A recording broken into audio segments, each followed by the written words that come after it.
Hello po at magandang buhay po sa inyong lahat. Ngayon po ay araw ng Linggo, August 27, 2023. At ang ganda po ng Ebanghelyo, patungkol po ito sa ating Panginoong Kristo na nagtanong kung sino siya ayon sa sinasabi ng mga tao. At sumagot nga po ang mga alagad na iba-iba ang pagtingin, iba-iba ang pananaw sa kanya ng mga tao. At ang tanong na ito ay ibinalik ng Panginoon sa kanyang mga alagad.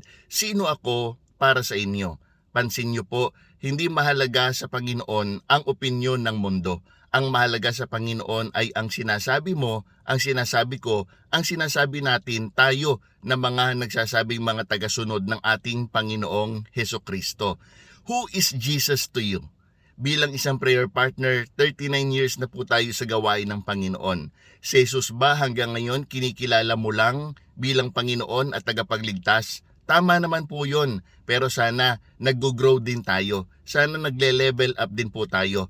Para po sa akin, gusto kong ipakilala sa inyo at ibahagi sa inyo, si Jesus para sa akin ay ang aking defender. Siya ang aking tagapagtanggol. Hindi lang minsan, hindi lang kung ilang beses, kundi maraming beses na sa aking buhay naranasan ko pong ako ay ipinagtanggol ng ating Diyos. Marami pong mga akusasyon ang dumating laban sa akin, pero ako'y nagpapasalamat na katulad po ni Daniel.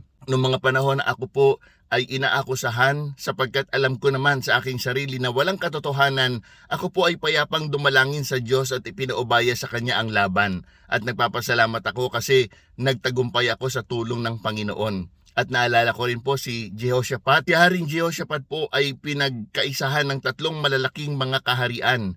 Pero alam nyo, matapos po siyang dumalangin, ay sinagot siya ng Panginoon. At ito po ang naging sagot sa kanya ng Diyos, I will fight for you.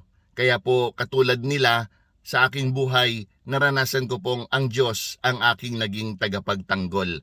Nawa kayo din sa mahabang panahon na marami nang ginawa sa atin ng Diyos, sana ang pagkakakilala natin kay Jesus ay nag-grow na at nag-level up na. Magandang buhay po muli sa inyong lahat. Thank you so much for watching and God bless us all.